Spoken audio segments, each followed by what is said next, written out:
Years ago, I put my phone across the bedroom to charge overnight. And it was once my alarm clock, and it was once my line to if my husband was traveling, I wanted my phone close to me. Here's what I realized. Even now, having it across the room from me is still enticing, right? I can just get out of bed, quickly take 2 steps, grab it, and then jump back in bed and fully wake up. And I caught myself doing that this weekend, and I realized I lost 2.5 hours on TikTok. You know, those 15 minutes of scrolling on TikTok really leads to 2.5 hours. That's exactly what happened.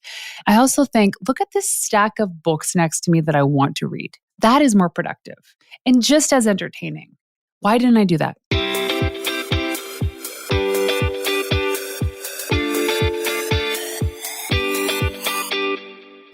Hey, it's Renee. Welcome to the Into the Wild Show, the podcast for women who want to build incredible mental strength to level up their business and lifestyle. I'm Renee Warren, the founder of We Wild Women, author, speaker, award-winning entrepreneur, and your host. Together, we will make you unapologetic about shining your light, growing your business, and turning you into a wildly confident and successful leader. This is for you, the visionary, the go-getter, the entrepreneur, and for those that need a real kick in the butt to get going and to dream bigger. Each week, I bring in leading experts and entrepreneurs to help you take leaps in the right direction, because I know the best advice comes from someone who has successfully done it before. So, are you ready to level up? Welcome to Into the Wild. Hey, you wild women. Good morning. I had probably the worst sleep last night. You are with me and then say, yeah. 2 nights ago, I believe the time of this recording, it was a full moon. And I'm not usually one that is really aware of these things, but man, did I not only feel that full moon, but I felt every full moon in the universe. And Saturday and Sunday were really rough days. I want to say just chalked it up to being a busy week, but let me tell you, my husband was traveling, so he was gone. I had our new pup. We have a 8-month-old chocolate lab who's still a lot of energy and a lot of training. We love him, but it is like having another child.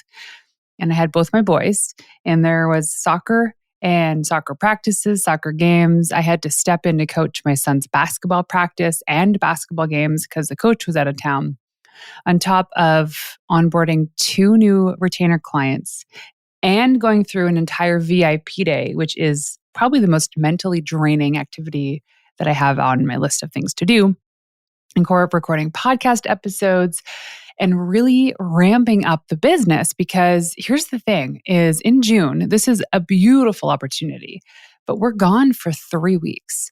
And while I'm going to be dabbling in pitching and following up and doing client work, for the most part, I'm really trying to create the schedule for the days so that I have time with my family.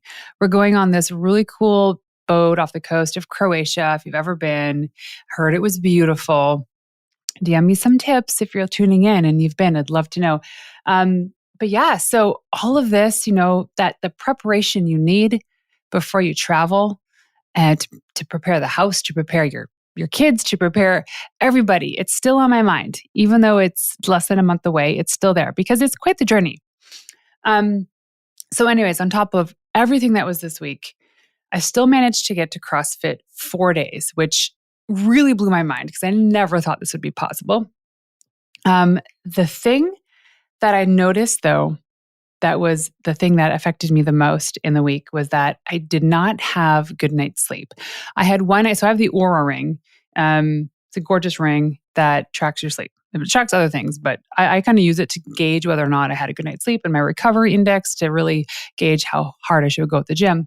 But my sleeps weren't good. I had one night I had a good sleep, and let me tell you, that was Saturday night. I fell asleep at 8:30, and I woke up at 6, and I felt on fire. And it's a common denominator for a great day is a good night's sleep. Anyway, when I noticed in these days that I wasn't productive or I was missing the mark on my tasks, not creative, was because I was falling off my morning routine. And listen, my morning routine there's 7 steps, and it is not difficult. You can get through it really quickly. When I actually do this, the way that I lay it out, I actually have a brilliant day. So I don't understand why there are days I just don't get it done. But let me tell you, I've been in business for years, 23 years now. Had both my babies in the first year. I launched an agency, traveled a lot. And what I noticed in actually having a happy day, a productive day, but a day like that's really worth living. You know what I mean? You don't want to jump back in bed and watch all of Netflix, but a day that you really want to just go out there is following these steps for a successful morning routine. And if you haven't picked up this book, The Miracle Morning by Hal Elrod, you have to. He explains how you wake up each day and your morning routine dramatically affects your levels of success in every single area of your life. And I believe it. The moments when my son's a basketball coach sent out an email to all the parents saying, "Hey, I'm gone next week. Can anyone step in to coach a practice and coach a game?" I was like looking at my week. Oh my gosh, I don't want to do this. I have so much on the go already. But listen, if I actually stick to my morning routine, get a good night's sleep, I can make this happen. And I did. And you know what? Funny enough, it was a way to manage stress. But I was able to crush that area of my life because it meant so much for my son for me to be there. It also meant so much for the other kids on the team because had I not volunteered to coach both the practice and the game, I don't know who would have stepped in. When I sent a note saying I don't think I'll be able to coach Friday's game because it's something that came up when I showed up to essentially drop Max off, the kids were just warming up and there was no parents. There was no parent there willing to coach. I was like, oh my gosh, this is my job. This is what I got to do. I'm here for this and I'm going to do it. So here's what I actually do to have a successful morning routine. The number one thing I do when I first wake up is I drink a glass of water. Now I say drink a glass of water, but I have a gigantic 1-gallon jug that I put next to me at bedtime. It usually lasts like the week, but it's always there for me to have a sip. And every morning I get up, before I do anything else, I put my feet slowly over the side of the bed so I'm just not jarring myself awake. I actually read this sidebar. I read this report or study the other day. It's saying if you wake up too fast, it's actually really hard on your heart. I don't know if you know anything about this, but all the blood flow, sometimes we get a little lightheaded is because we get up too fast. So I slowly swing my feet to the side of the bed, plant them on the ground, take a couple deep breaths, and then just sip some water. We lose a lot of water in our sleep. And the first thing we should be doing is hydrating ourselves. It also boosts our mental performance, brightens our moods, hydrates the skin, ladies. So the second thing I do is I manage my energy and not my time. And there's so many different ways of looking at this. Right? We all have our own internal body clock that influences our productivity. Some people like to wake up early. Some people like to wake up late. And I'd like to say that I am a consistent 5 a.m.er, but that would be a lie. I am not. I manage my energy. So if there are days when I am absolutely zonked, exhausted, I know that if I rolled out of bed and I tried to work, it would be the worst version of my work. And so I don't want to make myself even more exhausted. So that's something I put aside. Like, this morning was a perfect example because I did not get good sleep last night. And I woke up at 5 o'clock because my circadian rhythm was like, oh, it's time to wake up. And I was like, you know what? I know I need another extra hour of sleep. And I have that convenience of being able to go back to sleep. So I put my sleep mask on, earplugs in, I rolled over and I went to bed. Now, my sleep score went from like a 60 when I first woke up to a 70. So I gained that extra 10 points, which is a lot given how crappily I slept last night. But I was managing my energy. And I knew that, again, if I sat down and actually started doing the work, I would have missed the mark on everything. So eventually I was able to say hi to the kids, let the dog out to go pee, drink my water, grab my cup of coffee. And because I am the most productive in the morning, this morning in this instant, I sat down and I banged out a really good press release for one of my clients whose book is launching this fall. I didn't think I'd be able to do that today. When I first woke up, did not think that was possible. Anyway, so that really helps is managing your energy. The next thing, number 3, is to journal. Now, I talk about having and using the morning practice planner, which is my planner, which is amazing. As you wake up in the morning, you have your glass of water, you have a big stretch, and then you open your morning practice planner. And here's what's in it. If you don't already have one, go grab one, morningpracticeplanner.com. It asks today what I'm grateful for. Then what I love most about me today. So this allows you to reflect, look around you, what I'm grateful for: a warm house, a dry bed, a healthy and happy family. What I love the most about me today is that I give myself grace for getting up. I gave myself extra time to sleep and recover, knowing that if I pushed myself, I would burn out faster today. And then I asked what my big goal is for the day. And if I look back the last few days, it's always been like pitch. But this week I have to do some client onboarding. And then I ask for the 3 main tasks. And then there's a section for notes. And then at the end of the day, your wellness score. And then how can I make tomorrow better, right? So journal. Now, this past fall, I actually did Julia Cameron's The Artist's Way. I highly recommend you do this. It is, I forget how many weeks it is, 12 weeks or 13 weeks of morning pages. So all she says is you get up in the morning, you do your water, whatever it is, and then you sit down first thing and you just start writing. Write. And I did this last fall, and let me tell you, it was an exercise that completely unlocked the next level for me. I'm talking about like, I created the VIB day. I'm really leaning into this PR thing that I love to do now because the morning pages was that fundamental task, I guess, that I did every morning that allowed me to just write. Wasn't thinking, words were just coming out. And I realized I didn't like what I was doing. I wanted to go in this direction. But what I feared the most was the exhaustion. What I feared the most was not being with my kids. And this is because it's what happened before when I ran my agency and we were growing really fast, is that I feared that, the more I work, the more I'm going to be away from my children. And yes, there are days and weeks when that's true. We travel and stuff's happening. But for the most part, I actually found more time to be with my kids because I had such a clear focus and have such a clear focus on my core offer and who I'm serving and why, that now it's beautiful. Now I have time to, play Legos with my kids and go out and play with the dog with the kids. So anyways, morning journaling, stream of consciousness, that you do, right. Could be one page, could be a paragraph, whatever it is, whatever comes to you.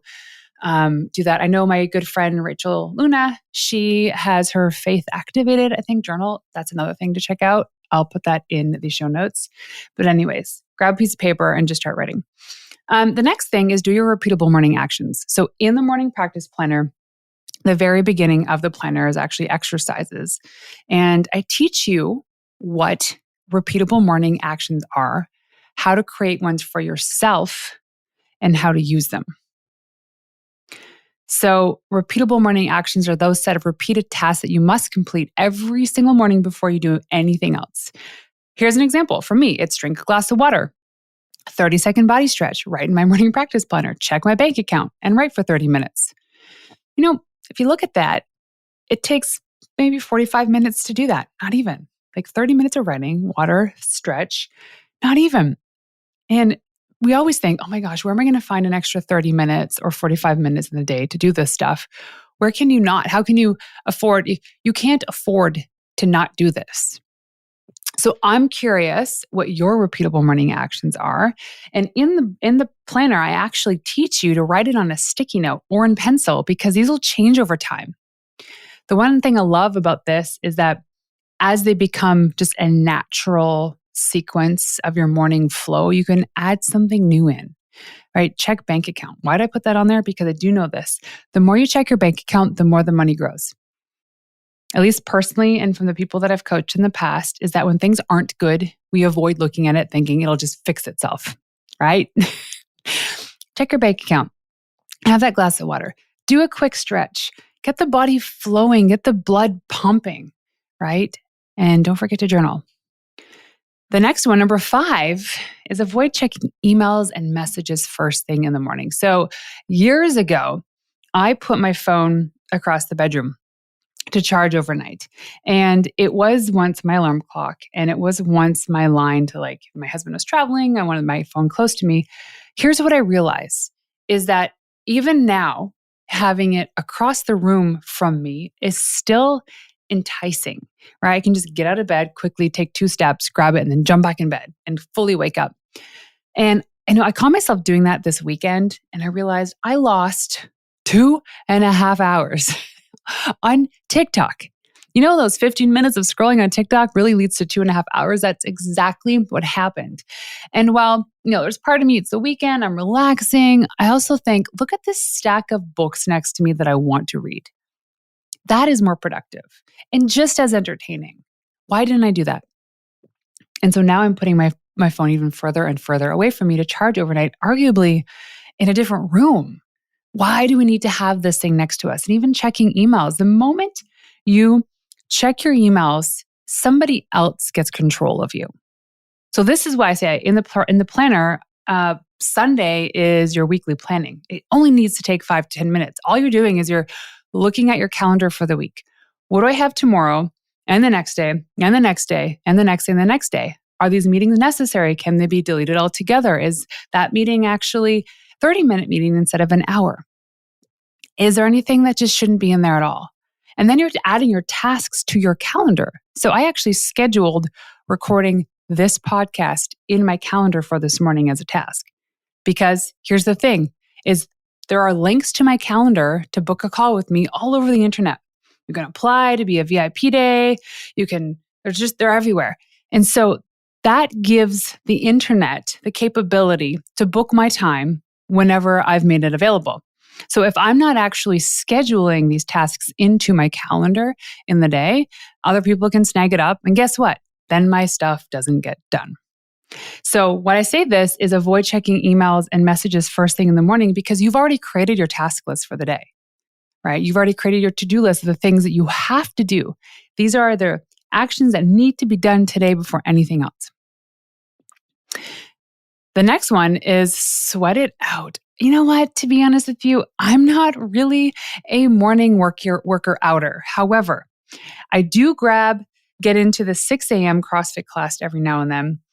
And it's amazing. So for me, when I was doing 75 hard, this meant putting on a rucksack and going for a 45-minute hike or walk.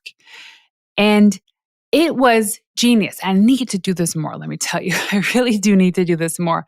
I got so many great content ideas, so many great downloads by just putting on my shoes and quickly going for a 30, 45-minute walk, getting the blood flowing.